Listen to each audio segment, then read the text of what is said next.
What's going on, you guys? Oh man, check this silliness out right here.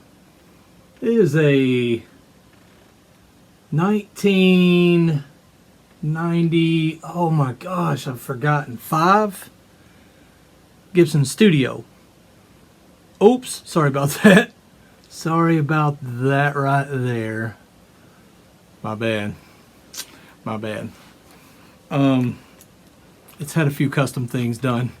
Got some sweet DiMarzios in it, and that's not really that normal for me. Oh gosh, DiMarzio, I'll have to get back to you on that. I actually have to ask my buddy Donnie what those are. I'm normally a Seymour Duncan kind of fella, but there's a few DiMarzios out there I like really well, and this set right here is one of them. But hey, at the end of this video, I'll show you some of that stuff I was doing sloppily. But I don't prepare for this stuff. I just kind of just go for it. Maybe one day I will. But what I really, again, if you want to see some of that stuff, we talked about harmonics before, how to do some of that kind of stuff, and there was a lot of that in there. Stuff I've picked up, stuff I've learned, stuff I've figured out. But at the end of this, if you want to see it, then hang out or fast forward, whatever you want to do. It's all right. If you fast forward, well, then this video's not for you. And if 5 people see it and it reaches 1 that says, man, I needed that today, then that's what I'm supposed to be doing. So that's what I'm going to do. I wanted to say, you know, I'm always told that you shouldn't timestamp your videos. Merry Christmas. Merry Christmas. We're right here on the Christmas week. I don't care about what you should and shouldn't do on YouTube. What makes a good video. Don't care. The good video is the one that gets to the people it needs to get to. But Merry Christmas, Happy New Year, all that jive. And it's Merry Christmas for me personally. You say however you want. For my friends out there that believe in Jesus, believe in God, Merry Christmas to you. To my friends out there that do not, I'm going to still say the same thing, but I respect where you are. And I have friends on both sides. I hope you do too. I really do. I mean that sincerely. I hope that you have friends on both sides because we need each other. Let's get this fella back in there. Yes. Yes, look at that. Look at that wolf. That's a dragon. That's not a wolf. That's a dragon. It's blowing fire. Come on, man. It's freaking cool. I'm a nerd, I know. I'm getting kind of close to the iPad here because I've been told sometimes it's a little hard to hear me, which is not that normal. I'm a race announcer on some weekends. And I turn that crap up, you know what I mean? I like to be heard. Even when I'm teaching motocross schools. They can tell you, I like to be heard. One thing I wanted to talk to you about or tell you today, and maybe this needs to get through to you, maybe it doesn't. God, I can't say this loud enough, and for myself included. Be thankful for the things that God has done for you and for the things that He has not done for you. That's one of my favorite things. Because, man, sometimes we think we know what's best for us. And you know what? To my friends that are on the non-believing side, be thankful for the things that have been done for you. Maybe it's the universe for you, whatever it may be. And the things that haven't been done for you. The doors that have been opened for you and the doors that have not been open for you. Doors that are closed are redirections, not rejections. Yeah, it gives me cold chills, man. It gives me cold chills. I love hearing that. And it's not even mine. It's not even something I can say, oh, I came up with that. That's a Gary saying right there. No. I may have said it in another way, and maybe have implied it in another way. But I can speak from my own self. Way back in the day when I was playing in, I'm still playing in a rock band now. But when I was doing a little more serious, moved to California and all that jive. But before I actually moved to California, there was a band. My band was actually breaking up. We were kind of done. I don't really remember, and some of my bandmates, maybe they can comment. I don't know. I still talk to them for the most part. We had kind of an ugly breakup. But that's what happens when you got a bunch of brothers and they start seeing things, different ways. But I would still, any of them could call me right now. I'd still talk to them. But before we went to California, I'm from the Southeast. But before, if you couldn't tell, before we went to California, a friend of a band had reached out to me, and they were from up in the Boston area. There was a club up there called Hammerjacks, if you remember that. We got to play there, actually. They had reached out to me, and they were looking for a guitar player. And, it kind of sounded pretty cool. I packed up some stuff, and this was in, like 1990. I'm giving you my age a little bit there.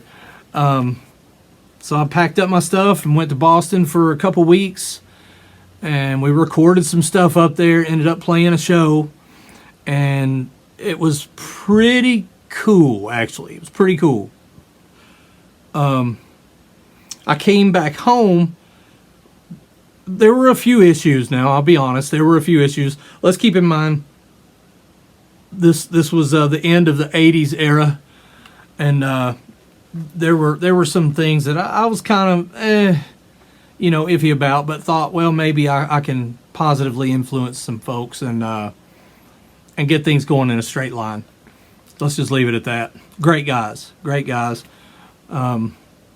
But anyways, so I came back home. Well, as it had turned out, when I got back home, the bass player actually got in touch with me, came over while I'm packing stuff up, and said, hey, we kind of have a deal with Capitol Records.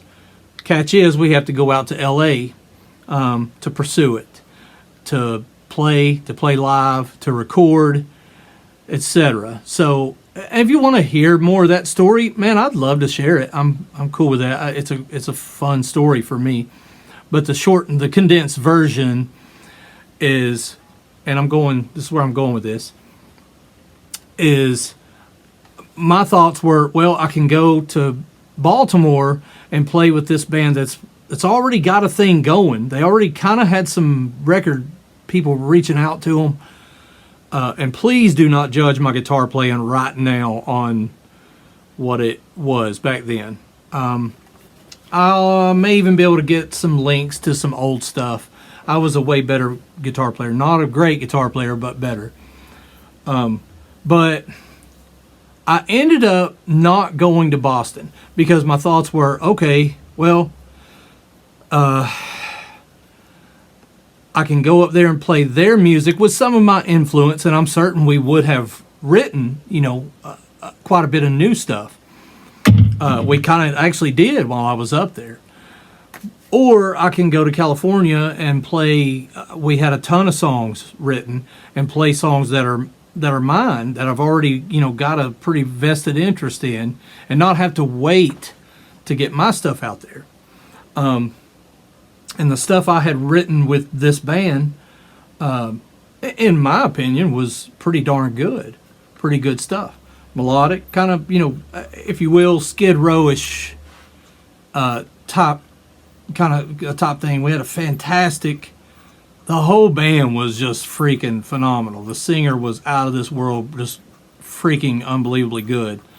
Bass player, spot on, everything you would ask for in a bass player, and the drummer was just a madman, and just a great show, great musicianship, and we worked well together. So I said all that to say this. So I ended up going to California and ran into some of the same problems there at some point. But I think about, or have thought about, I don't think about it a whole lot now. What has happened has happened. I've said before in another video, don't let your past control your direction, or hold you back, stop you from progressing forward. Because if you spend so much time thinking about that, you're not able to focus on what's in front of you, what's ahead of you. And that's good, bad, ugly, not ugly, whatever it may be. Whatever happened, happened. Reconcile whatever you need to reconcile with whoever you need to, and then go on, man. You got to stay the path. But I've thought many times, and I've known the outcome of that Baltimore situation, wasn't that great. So from time to time, I think about that door, not opening for me. It did open, but I chose a different door, I guess. And that's a very small example of things that I can just kind of put out there right at this moment. Nothing's really coming to mind about any direct situations because it's not about me. It's about whoever you are that needs to hear this. So sometimes we get caught up, man, in, golly, I didn't get that promotion, or I didn't get to whatever it may be. I didn't get that car, or gosh, it could be anything. And then come to find out the person that got the promotion ended up hating their job and hating their life, and maybe it caused a bunch of trouble, and you can kind of go, man, I'm kind of glad that didn't happen to me. But oftentimes we don't really see that was a door that was not opened for you, wasn't for you. So you look at it as a missed opportunity, just naturally, just kind of how it is. I do it too, but sometimes sometimes you have to just kind of look at stuff and go, man, maybe that just wasn't for me. Maybe that wasn't my thing. It wasn't my direction, if you will. And speaking of directions, sometimes I force myself to just pick a direction, and the direction in which you travel is irrelevant, or the speed in which you travel that direction is irrelevant if it's the wrong direction. So keep that in mind. Don't just point and click. And a lot of times you got to think about things and make a plan, make a goal. Golly, I'm getting into a whole bunch of other things that I really want to talk about. But right now I'm talking about stop focusing on those doors that weren't closed to you, those doors that weren't opened for you, because you don't know what kind of crap was behind them. You don't know, man. You don't know. Could have been bad. You ever just been sitting at a stop sign, and you have several options in which direction you can go? Maybe you've got a goal, you've got a point that you're trying to reach. I don't know why the words escape. A destination. You have a destination, and you're sitting there going, well, I wonder if it would be better if I went left right here, or I could just go straight. And and something just says you need to turn left. Man, you better listen to that.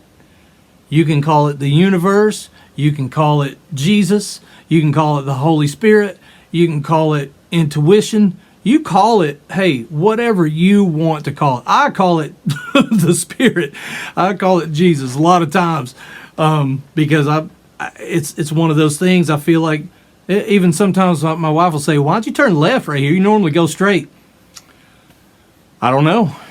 I was just told to turn left. At that point, it's not a question, man. It's not a question. You just do it. Just do it. And then, come to find out there was a wreck, 2 miles down the road going straight. Silly stuff like that. When you're in traffic and you get that traffic jam and you're going, mother trucker, all this traffic and it's pissing me off and blah, blah, blah, blah, blah. And man, I just refuse to look at stuff that way anymore. I look at it now like, well, I don't know what this is keeping me from getting involved in on down the road. So if this traffic holds me up 5 minutes, 10 minutes, whatever it is, what if I had been 10 minutes earlier? Or what if there was no traffic and there were no problems and I was 10 minutes ahead of where I am right now and there's something really bad could have happened? Now again, we're getting into perspective-based stuff right here, and I recognize that. And it's real easy to dismiss this kind of thing. Go, well, come on, man. You're getting a little deep right there, getting a little ridiculous. Am I? Seriously, am I? Why? Why is that ridiculous? I want you to see that I want you to see that it's not always bad, man.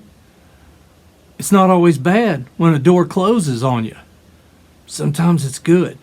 And as long as you keep staying positive and just kind of look at the stuff like that and just go, well, all right, cool. I'm not saying, well, everything happens for a reason. Sometimes those people piss me off.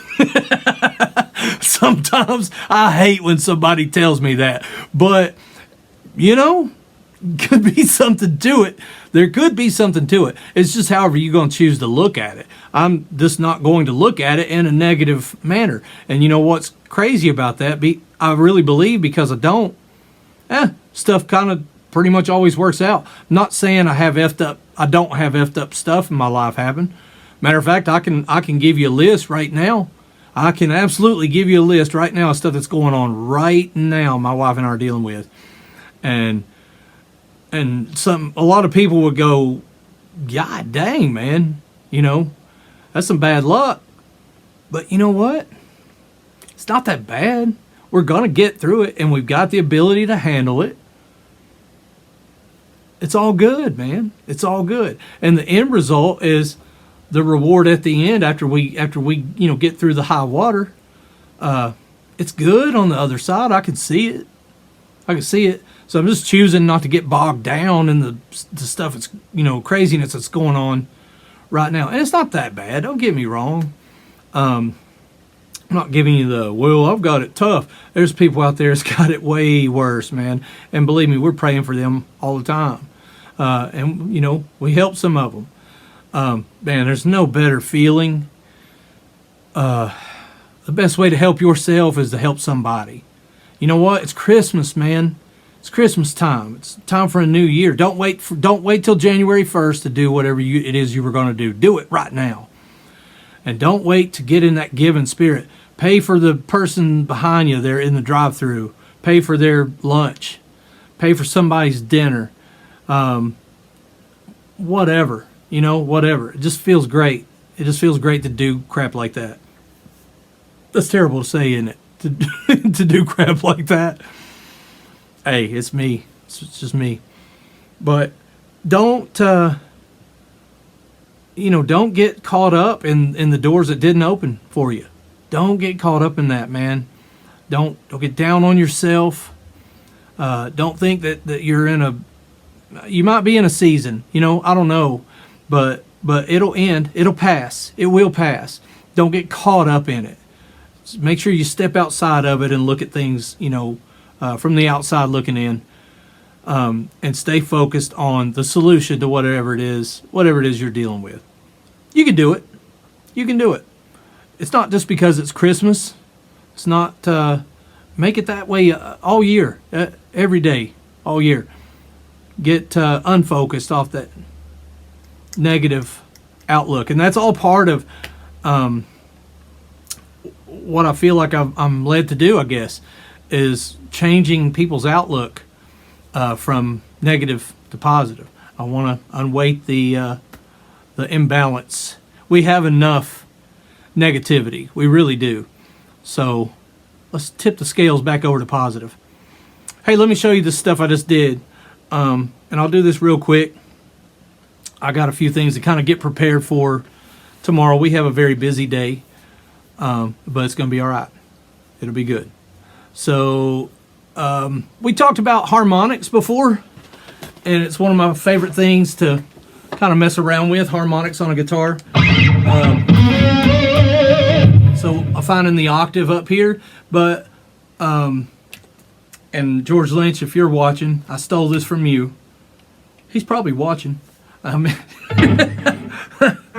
made myself laugh. I met George Lynch more than once, and always seemed like a super cool guy. And I've got a great story about him and Oni Logan actually getting into a fight out in California at a place called the FM station that my band was playing at. I'll tell you that some other time, though. If you want to hear it, let me know. I believe it's in a guitar solo in my dreams, I think it is. He uses some harmonics. So if you know anything about like pinch harmonics, that kind of thing, the whole Zakk Wylde was big on making that, not famous, but recognized. So, you know, the way you do that is just, it's kind of a twist of the hand here, and you catch the string with your thumb. But what you need to recognize is it is just a harmonic, and you can do it like this. So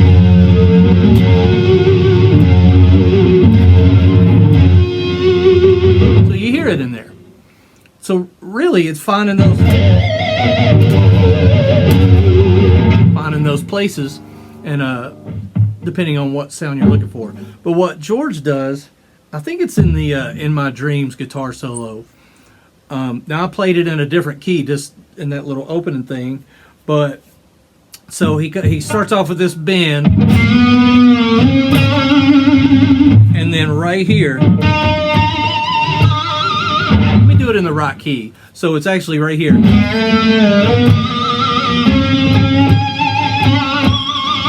So if you see, I'm tapping, and you can do this anywhere on the neck right here. It's just depending on which note you're going for. But I'm 1, 2, 3, 4, 5, 6, 7 frets up.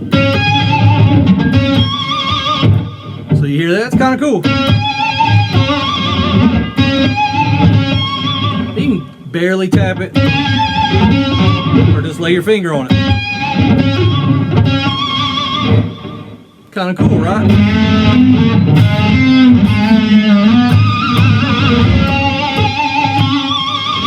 And then he does this. That's actually more of a live thing that he does right there. But so I improvised a little bit. I played the first part of that, and then I just kind of improvised there. But I just thought that was cool. I wanted to share that with you.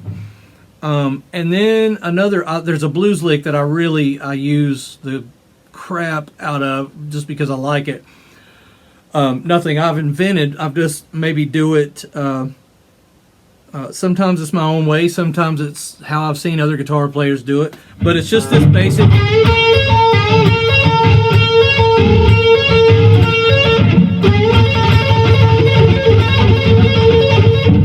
And then you add in this bottom string on top of that.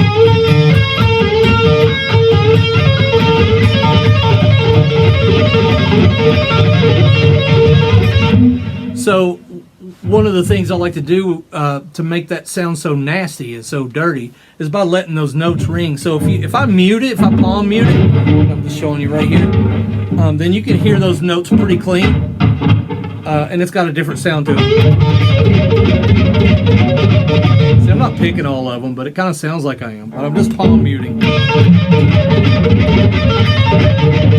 And then and there's even some guitar solos I like to do that. I like to start the riff or the lick like that, and then slowly let my palm up and let it kind of come to life and breathe. And then you just let those notes ring, and it just gets nasty. It's pretty good.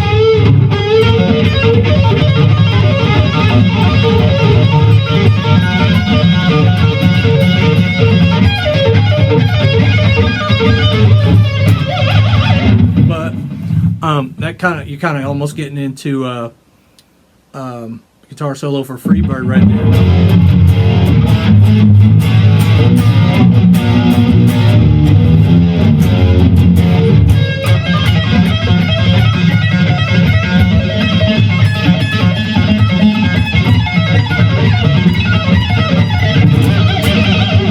That's a little, not exactly, but you see what I mean. So that second part of that lick actually is like this.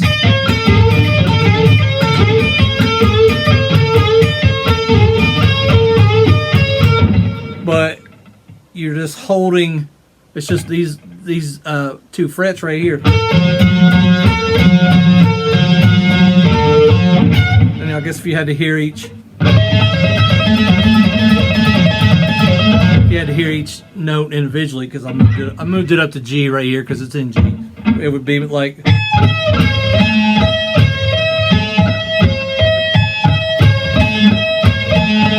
depending on how you pick that and how fast you get your finger back down there. So like that, you can hear it going.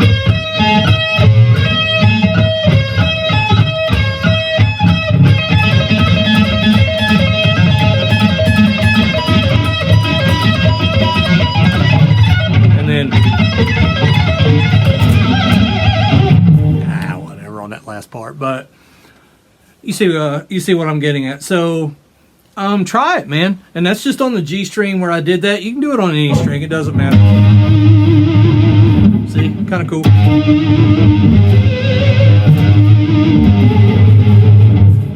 Just keep in mind,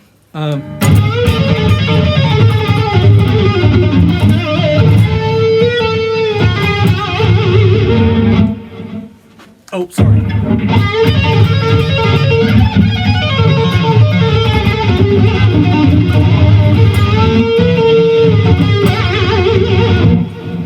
Just keep in mind, what are you hearing? When I used to write solos for the original music, golly, this video's gotten way long. I used to, I've been in, many bands, and this was the way I like to work. So all of my band members were pretty kind and cohesively agreed to let me have freedom, however I wanted to write these solos. So they would just record the backups, the backing track. I would just literally on a tape, cassette tape, and I would just play along with that cassette tape. But the thing is, before I ever hit a note, man, maybe this helps one of you guitar players. Before I ever hit a note when I was writing my guitar solos, number one, I wanted it to be relative, in the relationship to the music, to the lead vocal line, etc. Number two, what was I hearing? And that was always one of the best ways for me to pick out guitar solos. Now, if you watch somebody, I know I've said George Lynch already, but man, he's such a good player. He does the exact opposite. Something just flew past me. That was weird. He'll just play the track and then just randomly just shred over the top of it, and then go back and pick the parts that he likes. Nothing wrong with that. I think that's fantastic. If you're a good enough player to do that, knock yourself out. I was not. So I would just let the backing track go, and then I just kind of close my eyes, get in my zone, and start. I just would start hearing it, like, okay, cool, I know where this wants to go. It did make me a better guitar player, because sometimes I would hear effed up stuff and go, I can't play that. I can't do that. Like there was some arpeggio stuff in a song.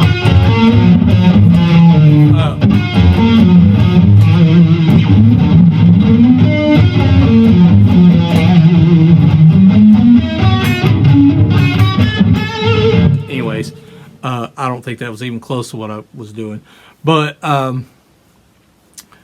I didn't know what that stuff was. I could just hear it, so it's kind of cool. And then I'd listen to the other bandmates. What do you hear right here? Blah, blah, blah. Well, anyways, that's how I would get solos written. And it was kind of a unique and fun way to do it, I thought. I don't know if it was unique or not, but it worked for me. Point is, Get you some scales, learn some scales, but you don't have to stay in them. They don't have to sound like scales. What do you hear, man? What do you feel? That guitar will help relay what you feel. It really will. And now, at this point in my life, when we're playing live, I have moments where I know I can just close my eyes, man, and just play, and it just happens.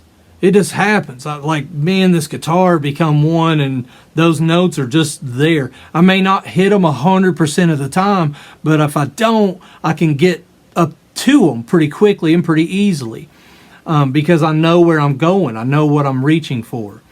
And I know if I hit this note, it's gonna make that sound that's in here for me. So the scales are just for improvising, so that you can improvise correctly. But don't get stuck in them. Don't get stuck in them. If it sounds good to your ear, then freaking go with it. And if it don't sound good to somebody else, they'll tell you.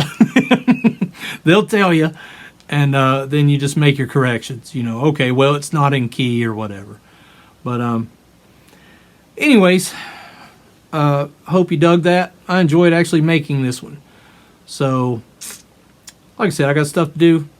Got to get prepared for tomorrow, and this is Motivation Monday, man. It's coming out. We got to send it out tomorrow. Motivation Monday. Again, hope everyone has a Merry Christmas. Don't ever hesitate to reach out. And listen, you're not alone, okay? You're not alone.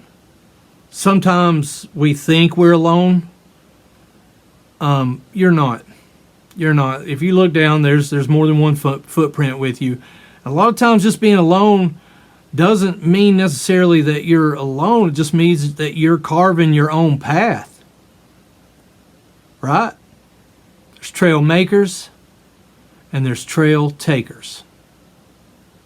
Sometimes you're a little bit of both, but it's okay to walk alone. Don't worry. People will catch up to you. They'll help you. Don't hesitate to reach out. Reach out to me if you want. I don't care. It's fine. I'm good. That's what I'm put here for. Reach out to somebody. If you feel like you're alone, reach out to somebody. Somebody will be there for you. All right. Peace.